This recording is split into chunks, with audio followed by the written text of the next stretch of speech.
Mighty Radio.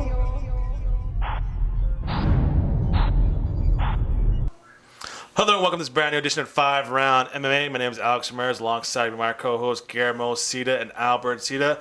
Today's show is brought to you by our fine line of sponsors. First with Rocking Green eco-friendly cleaning products, 5 Rounds clothing line, and of course the RMA Foundation Redemption Martial Arts Rise Up Against Bullying. Gentlemen, it is Survivor Series weekend. We're a little offshoot site here. We're not on location in our studios, so you hear something in the background, a little party get together before Survivor Series starts. So our predictions are going to be a little late when this episode premieres, but otherwise, how you guys doing? Go ahead, Guillermo. This is your house. You go first. Just a little bummed out. I mean, more than anything, that's why I'm a little quiet. I mean, Diego lost. I think we were all cheering for Diego. I think that was the biggest fight of the night, in my opinion, and we're a little disappointed of the outcome. Yeah, I think I wouldn't mind if the main card was actually good. I'm not gonna lie to you. I was not entertaining the main card, and especially since it started right after the Canelo fight. I thought, oh, okay, I'll watch some UFC and get back pumped up, especially after I heard how good the Diego Sanchez fight was. But nah, it was pretty. The other thing I was kind of disappointed is we saw a lot of injuries, especially leg injuries. So, I mean, specifically Diego Sanchez and Scott Jurgensen. So maybe the fights would have played out a little bit differently, a little bit more exciting because, I mean, we all want to see a grinder with Diego Sanchez. So it's unfortunate that we didn't get those fights from those two individuals. Well, then, let's jump right into it. UFC Fight Night in Monterrey, Mexico City. It was a fight night combination of the Tough Latin America 2 finale. So let's jump right to the main event, guys. Round number 1. Kelvin Gastelum was, I think, shocked to lose to Neil Magny by a split decision. Gastelum's a lot of hype. Super talented kid, right? We all know that. He's shocked the world when he defeated Uriah Hall, who was unbeatable in his season of Tough. But he loses to Neil Magny. He has trouble weight cutting issues. So what's wrong with Kelvin Gastelum, guys? Albert, what's wrong with Kelvin Gastelum? To tell you the truth, I don't know. And it's not like you can... It's hard to say because, yeah, we know that he has had weight issues, but he didn't look that bad as far as, like, someone looks depleted after a weight cut and stuff like that. He actually, the fight, the 4th and 5th rounds, he kicked it into gear. He won the 4th and 5th rounds. Yeah. But maybe that's what it was. Maybe he just played too conservative in the beginning, and then when he got loose, he just got loose too late. Yeah. I think it's unfair for him. I mean, like, I think he was thrown to the wolves early, but given that he won the Tough, given his age, he's only 23. Before coming into the Ultimate, or 24 before going into the Ultimate Fighter, he had very, very little experience in mixed martial arts altogether. I think he's barely scratching the surface of what he's gonna become. So I think sometimes just the fact that it went to split decision, I think you got to give credit to Kelvin Gastelum. So I don't think it was a bad thing. So obviously, but at the same time, I mean, and I'm not trying to put down Neil Magny, but he took this fight in a very, very short notice. I mean, Kelvin Gastelum should have really had the upper hand here. Yeah. He, technically, if you look at both guys' records, Kelvin Gastelum has a better resume, even though he's a young fighter. And at the same time, Neil Magny took it in a short notice, so... I totally disagree with that because it's also short notice for Kelvin Gastelum. He was preparing for Matt Brown, and then Matt Brown doesn't show up. So I don't think he had a game plan necessarily for Neil. And then so it's a disadvantage both ways. I mean, the only advantage is maybe conditioning. I mean, other than that, no. I think he was lucky because Matt Brown, I think, would have been a worse opponent. Now looking at how he took this fight, whatever. Kind of would have pressed the pace more, right? I think it wouldn't help Kelvin Gastelum if Matt Brown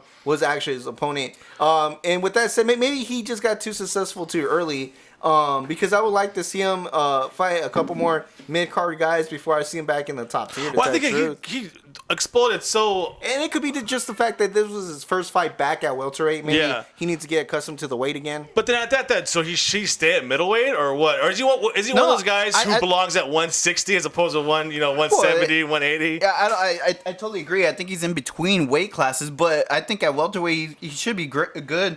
Like I said, it's his first fight back in that weight class, so maybe that played into it. Yeah. But you said it. He was very good towards the 4th and 5th round. I mean, a little bit too late. Maybe it's just he got he thought he could just turn on the switch, but he turned it on too late. Yeah. So I overall I thought Kevin Gastelum actually deserved to win. So. Yeah. Or maybe like Albert said, maybe we're not giving enough credit to Neil Magny here. He took the fight, super versatile fighter, super durable. But in the welterweight division, where I think it is kind of wide open, you think, right? I don't think people believe that Robbie Lawler has a chokehold on the title. You got guys like Carlos Condit who's coming back from an injury, and we're still in this post-GSP era where we're still trying to figure out what the welterweight division is, actually. Yeah, and to give credit to Neil Magny, he has 2 huge wins now. One will being Eric Silva, and now Kevin Gastelum. And that's the right way to go. He's only like 2 wins away now from actually being considered in the top 5, to tell the truth, because these were 2 big guys. His last loss was against Damian Maia, but I mean, come on now, Damian Maia's been in the top tier for what, 3 years now? Yeah. I mean, too, but again, I guess like Matt Brown, they are teammates. They're not going to fight each other, so as a benchmark. So Gastelum went back to the drawing board, Guillermo? Yeah, I think again a good fight would be against Matt Brown. So reschedule it. Yeah, reschedule it. I think that will kind of determine where Kevin Gastelum is going to end up, either towards the bottom or towards the top, because Matt Brown to me is still top 5 in that weight class. So we also got the Benson Henderson to come in his division. Albert, he has a fight coming up this weekend. Yeah.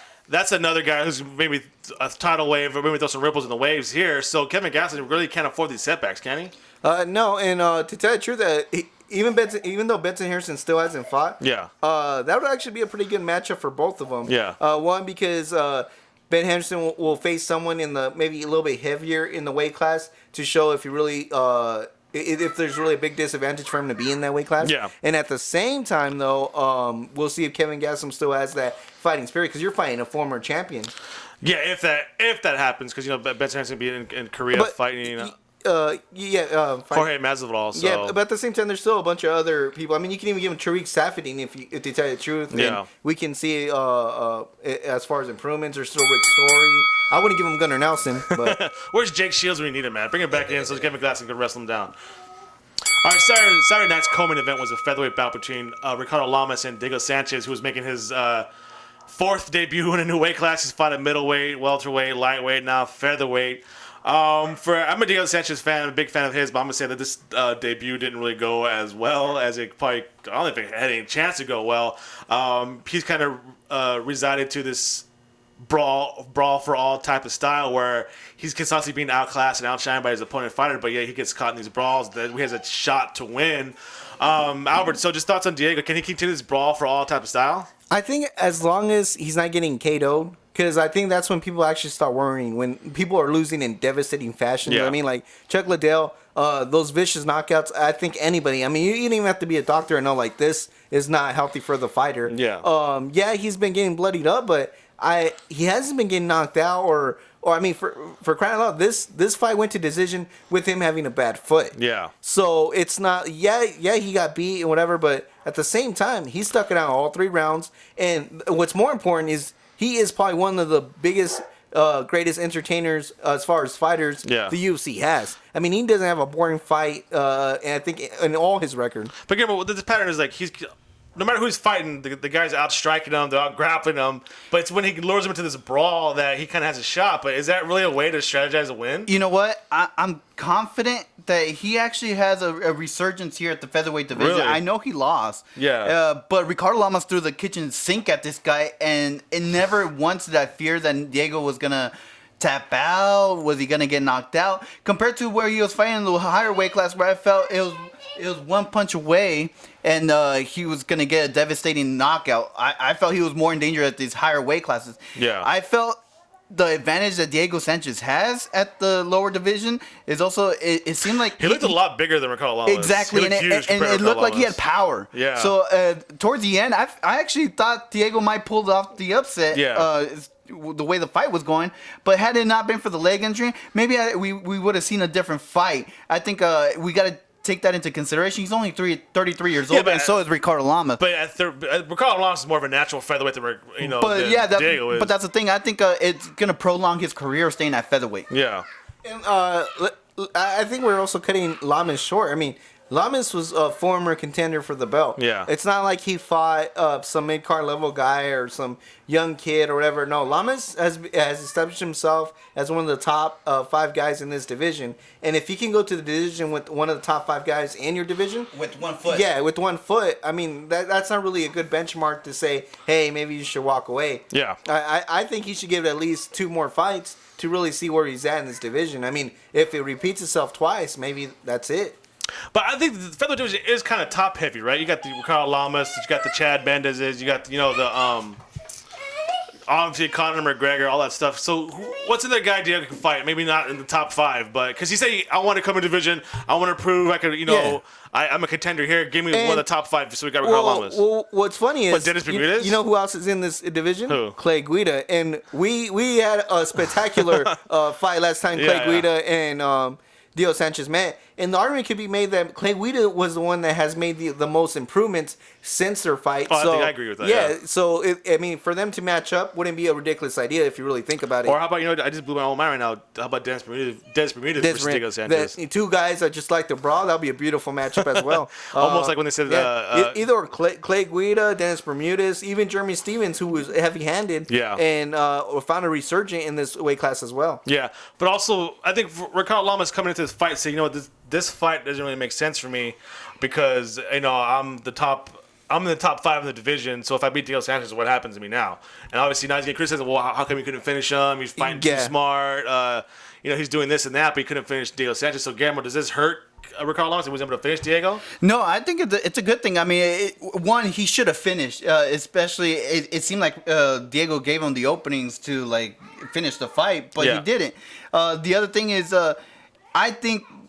Just as putting his name with Diego Sanchez is a good thing because it's a well-known name. Yeah. And one of the problems that we always have with Ricardo Lamas is, who is this guy? Yeah. He is very quiet. He doesn't do the smack talk. He doesn't do none of that. He just does his business, get out of the cage. Yeah. And when he got the title shot, isn't that what we were talking about? Yeah, true. Who is this guy? Yeah. But do you think guys are going to want to line up to maybe Dennis Bermudez and Clay Guida want to line up to fight Diego Sanchez? Or it's like, I got to fight Diego Sanchez now? No, I think, I think his name is such a star power in that weight class. We have very little in that featherweight division aside from the top heavy. We'll see if the dream continues. Diego at 145. All right, sticking with the fight night, we also could have maybe potentially see the next in line for Mighty Mouse to challenge for the flyweight title. Henry Cojido was victorious, but the general consensus online and even the post-fight show, we don't think Henry Cojido is really ready for Mighty Mouse, but then who else is? So we're more likely going to have Henry Cojido versus Mighty Mouse coming up next. So for lack of, because Mighty Mouse has been so that good that when somebody who's maybe potentially up and coming, nobody's excited about it. Yeah, and what sucks is, for Marga was in the top 3. Yeah, Cojido did defeat for Marga. Go ahead, sorry. Yeah, so in Henry's defense, he did be one of the top 3 guys, and that's what you have to do to get a title shot. Yeah. But I didn't see enough where I think is enough to dethrone Mighty Mouse, and that's not saying that he didn't have a good performance, but it sucks because Mighty Mouse is just so good, and you try to see some flaws in Mighty Mouse, and you really can't find any. And the very few that you do see in Mighty Mouse, I don't think Henry has in his toolbox yet. Well, he says he does. He's like, I'm well-rounded, I'm a wrestler, I'm a boxer, I can do all this stuff, but I mean... I think it's funny, though. I mean, I see that, no one's giving him a shot or, already, less than 24 hours later. But isn't that the case with Holly Holm that everybody was saying against Ronda Rousey? Good point. So I think, again, the thing about fighting is any given night, Mighty Mouse makes a mistake, Henry can capitalize, and then we're talking about a new champion. Yeah. But the difference was on Ronda Rousey's game, everybody knew the stand-up was going to be the key difference between her and any other girl was that stand-up, because obviously you get close to Ronda Rousey and it's over. Yeah. So I think it all had to be with distance and the actual striking. When it comes to Mighty Mouse, I mean...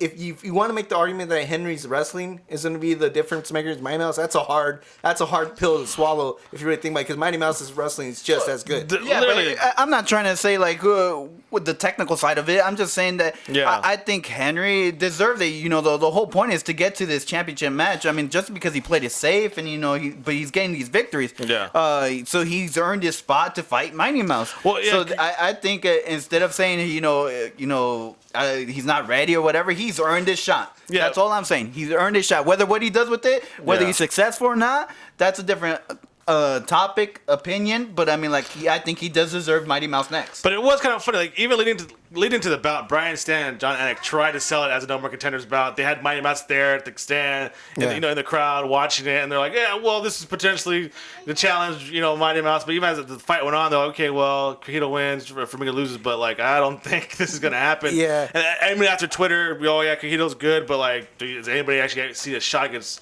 Mighty Mouse? So then again, like. He has such a stranglehold on this division that like anybody, Cojido's 10-0, still nobody's excited about him at all.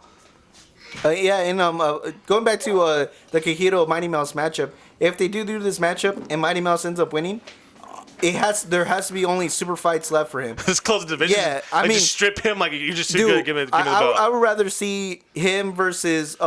Dillashaw.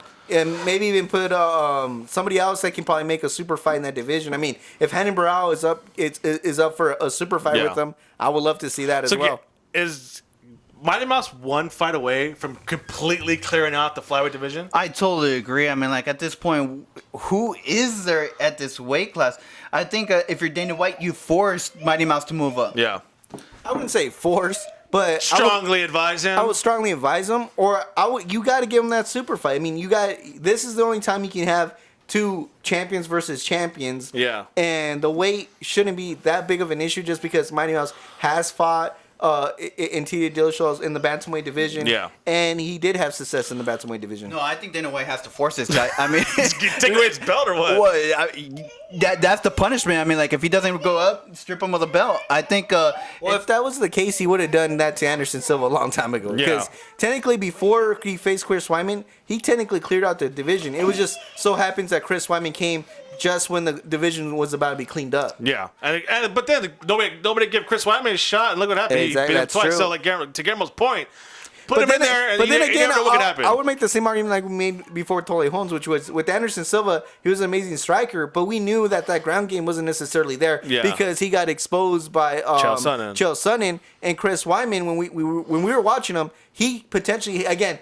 If you look at it, you're like, well, technically, he could be the guy to get him in the ground and finish him. And the thing with Mighty Mouse, and it's funny that wasn't a big factor. Also, if you don't make him force him, you're talking about also he's not very well liked with the fans. Yeah. People aren't gonna buy his pay-per-views. You gotta move him up. And I think with Mighty Mouse, people get exposed to fights, right? But he comes back the next fight, and that hole is filled up again. That's how good he's been from camp to camp, from fight to fight. So I think you said Mighty Mouse is top to top and cream of the crop, like we say here. But we'll see. If you force people for weight, I mean, like, you should force them if we clears out of the division. Yeah, so we'll see. Coming up next, to a little small break, we're talking about Benson Harrison returning to the welterweight division, and of course the boxing and MMA connection for Latin fight fans. So stick around, guys.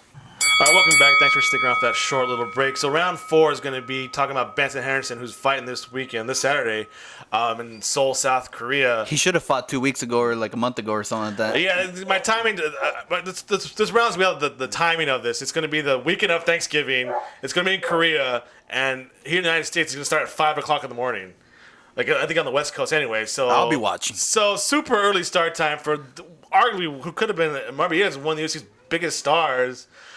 He's fighting Jorge Masvidal. So Benson Henderson, if he knocks out Jorge Masvidal in Korea at 5 in the morning, does it really happen? Well, here's the thing: is like when you chop down a tree in the forest or whatever, does it make a sound? Does it make a sound?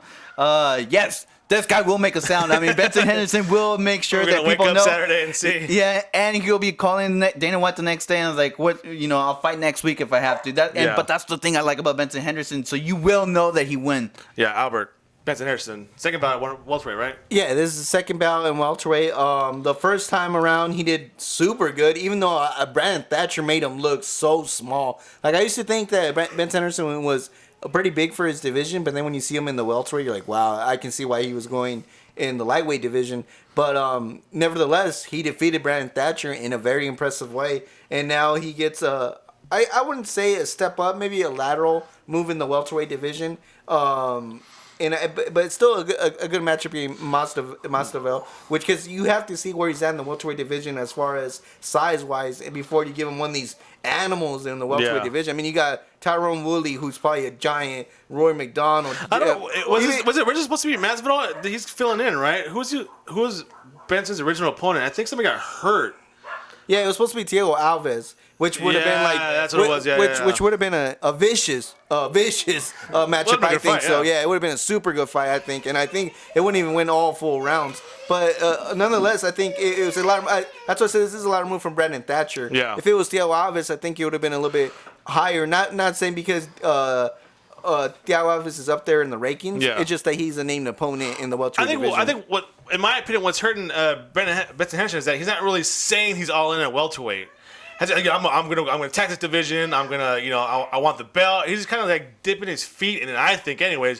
Which is why I think the UFC is kind of hesitant to give him the big time matchups. Because we don't want you beating all of our top guys in this division just for you to go back down to lightweight. You know what I mean?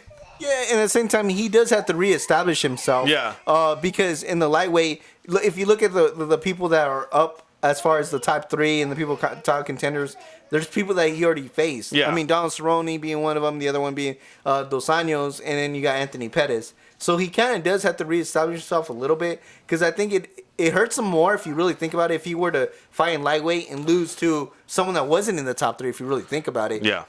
I don't think he went to the welt. I think he went to the welterweight trying to capture the title. Who doesn't? Yeah. I mean, I think that's his goal as well. I think whoever is like setting up his game plan in the welterweight division is going the slow route. You guys, we talked about Kelvin Gastelum earlier, and I told you guys he was thrown to the wolves. Look at Benson Henderson, who was an actual champion in the UFC. Yeah, in a lighter weight class. That's a good point, actually. And instead of going like, hey, you know what? I'm going to the top contenders in the welterweight division. He's actually starting low to see if he can compete first. But I really think this decision is more the UFC than Benson Henderson. Yeah. I think Benson Henderson has always come across that he's game no matter what. Yeah. I mean, I'm pretty sure if you gave him Robbie Lawler, he would have said yes and he would have fought him. Yeah. I think this is more UFC, just kind of like you said, he's not fully committed. So it's better just to see where he's at in the welterweight division and kind of ease on to that division if he's going to stay there. So how do you see 2016 playing out for Benson Henderson in the full-on welterweight? It's a tough one, just because it's literally fight by fight. Yeah. Okay, so if he gets through Masvidal, right? Masvidal. He has to fight another name opponent, an actual name opponent in the welterweight division, and depending how that goes, then maybe we can start talking about a top five. Because even if he wins this match, I wouldn't want to see him against a top five. But I would want to see him someone, maybe tell Alves if they can make that matchup again. Like, what makes the difference between Kelvin Gastelum and Benson Henderson? Honestly, I think Benson Henderson is a bigger name. Yeah. And yet, I feel like if the UFC is deciding his opponents, they're kind of protecting him more than anything. Maybe they're protecting him, hopefully, seeing if he can compete in this weight class and then throw him to the wolves into these big main events. Well, technically, he's still a contender in the lightweight division. He's still ranked in the lightweight. Yeah, that's what I'm saying. So either way, to say they're protecting him, maybe, but at the same time, he's still someone you could put in the lightweight division easily. Yeah. Well, we'll see what's next in store for Smooth Henderson. All right, one final round. Then we got to jump to Survivor Series coming up. We're kind of get some wire here. Got a party going on here. Party 2 nights in a row. Right, Guillermo? We had Canelo Alvarez versus Miguel Cotto the night before. Now today we got Survivor Series. Yeah, I was doing double duties. I had a projector going on one side of the room, and then I had the UFC fight night going on the other room. And right the day after we got Survivor Series. Busy weekend here. So was it a coincidence that the UFC had a fight night in Monterrey, Mexico, the same night that Mexico's brightest boxing star Canelo Alvarez was fighting in Las Vegas? I think it was just coincidence, to be honest. I don't think it was very planned. I mean, either by the boxing, the commission, or whoever, the WBC, or whoever Canelo fights for, Golden Boy Promotions, and we're not the UFC or not. Just coincidence, purely coincidence. Yeah, coincidental? I mean, how is this a win-win for either or? I mean, to me, I was more entertained by the UFC, but you had the pay-per-view going on, so I mean. The actual UFC fans, I wonder if they were just sticking to UFC or were they actually pay for the pay-per-view? Because this is also mostly to the more particularly the demos, the Mexican fight fans, the Latin fight fans, what Dana White has clearly said, we need to get in this market. That's why they have guys like Cain Velasquez. They're starting to put more consistent cards in Mexico because they also know Mexican fight fans, Latin fight fans, are also the most loyal fans. And that's a good point, like because the Irish are too. Irish are super hyped fight fans. I think that's a good point, because now you have some type of a measuring point of where you are in terms of the fans in Mexico. Yeah. So I think once we get the numbers of what the pay-per-view did and what UFC did, maybe now Dana White can now strategically, we can compete boxing in a Mexican market. Which is the reason why Cain Velasquez is such a big star, because he crosses into that demographic. Yeah, and if you pay attention, every now and then they try to test the waters where they commit, but it's not a big commitment. I mean, this was an Ultimate Fighter finale. Yeah. So I think Dana White. Fight night. Right. But fight night come on. / yeah. Let's The call it card what it wasn't is. the strongest card. Yeah, and I think he just likes to test the waters, see where they're at as far as if they can sell out an event in Mexico while there's still something huge going on in the boxing community with the Mexican fighter, and even on top of that. You have to see the numbers. How many people watched, even though there was a pay-per-view on at the same time. Yeah. Technically, the main event matched up, so the main event happened after the boxing pay-per-view. Yeah. So I think Dana White always tries to taste the waters, and it's not a big gamble. I mean, if they get low numbers, it's okay. The argument can be said that they didn't stack this car from top to bottom. What I find real coincidence, Diego Sanchez was going on during Canelo, and I had to actually literally stop paying attention to the Canelo fight and watch Diego Sanchez. A pretty good timing, right? We'll have Diego Sanchez right in the middle of the Canelo fight. But I think I don't think that was accidental. I think what that should was be purpose. our measuring stick too is kind of growing up. Our uncles and our dads was whenever time there was a fighter, Julio Cesar Chavez, obviously the biggest fighter in Mexico. It was always a packed house. Now, obviously, it was still like that with Canelo Alvarez. But can MMA get into this culture where, you know what, okay, now we're getting behind our Mexican MMA I think fighter. so, because people were asking me hey, how's Diego doing? Yeah. Even though they were watching the Canelo fight, and I was busting double duty, but they were asking me how's Diego doing? Is he winning? Is he losing? So they were interested. But the problem really is that I think every Mexican gets behind any Mexican fighter. Yeah. It doesn't matter what your name is. If they say you're Mexican, a Mexican will get behind them. Yeah. The problem is you need a very successful Mexican fighter. You brought up Chavez. Chavez dominated the boxing world for how many years? And Cain Velasquez was about to get to that point. Yeah. And he literally hit the biggest hurdle he could. I mean, if he would have won in Mexico, right? Yeah. I think he would have catapulted the whole division and the Mexican crowd out there, bro. Because he lost, I think we're back in square one as far as trying to get that Mexican audience. So do you think Dana White and the UFC and MMA, do they want a Mexican-born fighter to come up to the ranks, or are they okay with a Mexican heritage but born and raised in the United States? I think more of a Mexican fighter. I mean, if you born and raised in Mexico. Born and raised in Mexico, because if you look at it, what was the disadvantage of Cain Velasquez? He had no awareness of the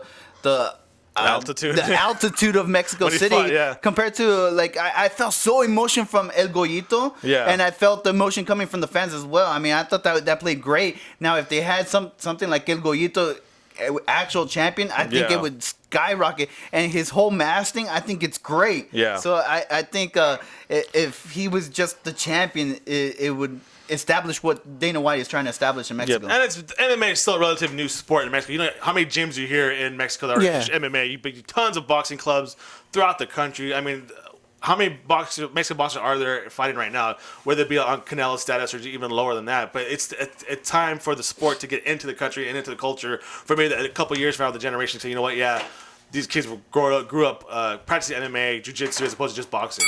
And before we end the show, just to make it a point too, you brought up does UFC need a Mexican-born guy? Yeah. If you look back, De La Hoya was a very popular fighter, but Mexicans were always kind of iffy with him because he was born in the United States. Yeah. Which I think it would have been the same with Cain Velasquez. Yeah, they'll cheer him on, whatever, but it would never be that full commitment they did with Chavez. Yeah. Everybody needs a full breaded Mexican. Look at the WWE. I mean, it seems like they haven't replaced Rey Mysterio, and they're still trying to find that. But Eddie Guerrero, in fact. Yeah. So that's it for this week. We're gonna watch the Survivor Series now. My pick to win it was Cesaro. If you guys are wrestling fans out there, but he got eliminated on Monday, so I guess we're gonna go with the Roman Reigns.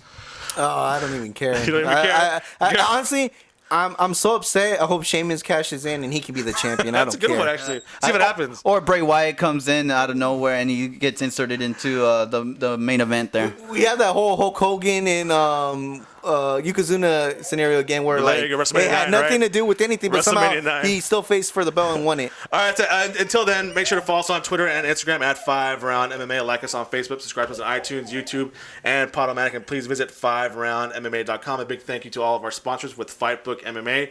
Check us out on the podcast page at Fightbook MMA.